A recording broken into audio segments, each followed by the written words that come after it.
My wife told me she was going to sell me, and I thought she was joking. But on the actual day of the supposed sale, she really put me up online.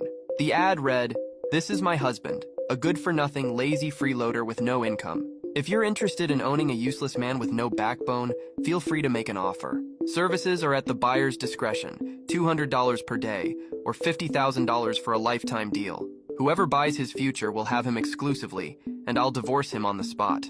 Wishing you all the happiness in the world."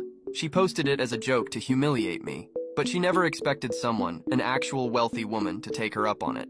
"Zach, I'm selling you," said my wife, Charlotte Yates, with a smug grin as she handed me her phone to show me the post. My face darkened as I read the ad. When we got married, I already had my own thriving business. Charlotte had enjoyed the luxurious life I provided, including the custom-built house I constructed for her parents in their hometown, worth hundreds of thousands, and a $200,000 gift I gave her brother to buy a house and fund his wedding. But 3 years into our marriage, my tech company collapsed. Since then, I've been working from home, developing a video game, but to her, that made me nothing more than a lazy gamer who doesn't earn a dime. "This has gone too far? Mocking me like this? Really?" I said coldly. "When things were good, I never hesitated to give you and your family everything I could. And now that I've hit a rough patch, you throw this in my face? That's cruel. You've been stuck at home for 2 years doing nothing but playing video games. Am I wrong to call you useless?" she sneered.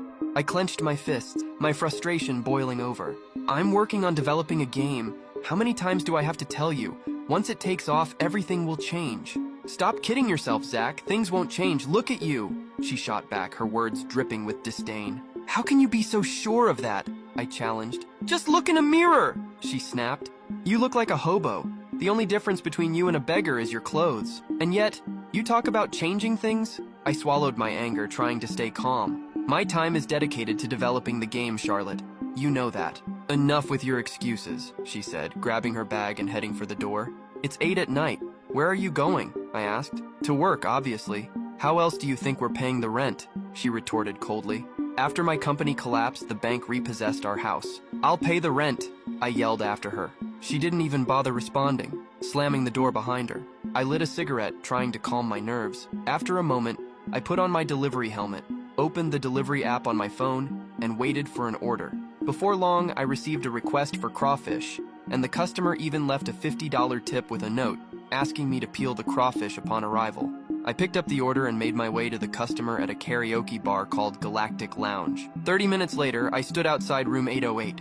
Just as I was about to knock, I froze. Inside, I saw Charlotte. See the full video.